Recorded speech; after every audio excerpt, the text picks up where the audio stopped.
Alasan KSHL Laksamana Yudo Margono menjadi calon kuat Panglima TNI gantikan Jenderal Andika. Jenderal Andika akan memasuki masa pensiun 3 bulan lagi, tepatnya Desember 2022. Oleh sebab itu, bursa calon Panglima TNI pengganti Jenderal Andika Perkasa mulai ramai diperbincangkan. Masih menjadi tanda tanya siapa sosok pengganti orang nomor 1 di TNI itu. Sejauh ini, santer beredar 3 nama kepala staf angkatan dari 3 matra TNI. Pertama, Kepala Staf TNI Angkatan Darat Jenderal TNI Dudung Abdurrahman. Lalu Kepala Staf TNI Angkatan Laut Laksamana Yudo Margono dan Kepala Staf TNI Angkatan Udara Marsikal TNI Fajar Prasetyo. Pengamat pertahanan Anton Ali Abbas kepada Kompas.com menilai, Kepala Staf TNI Angkatan Laut Laksamana Yudo Margono berpotensi kuat menjadi Panglima TNI pengganti Jenderal Andika Perkasa. Pasalnya, sejak awal pemerintah Presiden Joko Widodo, kursi Panglima TNI belum pernah diisi oleh matra Angkatan Laut.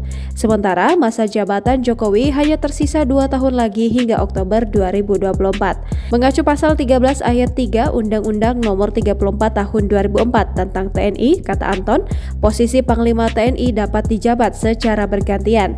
Rotasi bergilir kepemimpinan TNI sejak era reformasi didasari semangat kesetaraan antar matra.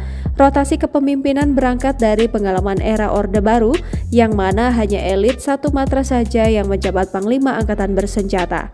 Dengan demikian, jika semua matra mendapat giliran menjabat posisi Panglima TNI, tentu sedikit banyak akan menunjukkan rasa kesetaraan tersebut. Selain itu, kata Anton, merujuk visi pemerintah Presiden Jokowi sejak awal terpilih telah menggaungkan tentang Indonesia sebagai poros maritim dunia. Oleh karenanya, menurut dia, besar peluang bagi Kasal untuk menjadi Panglima TNI meneruskan tongkat komando Andika. Anton melanjutkan kemesraan Andika dengan Yudo Margono beberapa waktu belakangan seakan menjadi sinyal dukungan Panglima TNI untuk sosok Kasal itu.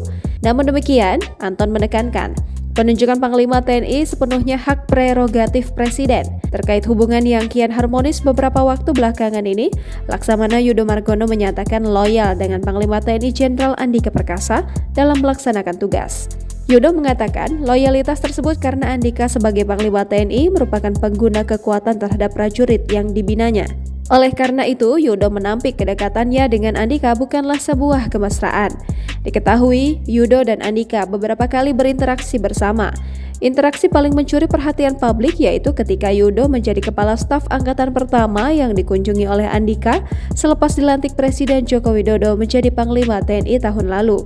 Dalam kesempatan lain, Yudo juga mendapuk Andika menjadi warga kehormatan Korps Marinir TNI Angkatan Laut di sela-sela latihan Super Garuda Shield 2022 di Pantai Todak, Singkep, Kepulauan Riau pada Kamis 4 Agustus 2022. Terbaru, Andika meluangkan waktu akhir pekannya untuk menghadiri Naval Expo 2022 TNI Angkatan Laut yang turut dihadiri Yudo di Balai Samudra Minggu 11 September 2022. Yudo menuturkan kehadiran Andika di Naval Expo 2022 untuk mewakili Menteri Pertahanan Prabowo Subianto. Ia juga menegaskan dekatnya hubungan dirinya dengan Andika bukan sebagai atasan dan bawahan. Tak sedikit pihak yang menilai bahwa kedekatan Andika dan Yudo sebagai sinyal positif menjelang pergantian Panglima TNI. Jangan lupa subscribe, share, komen, dan like ya!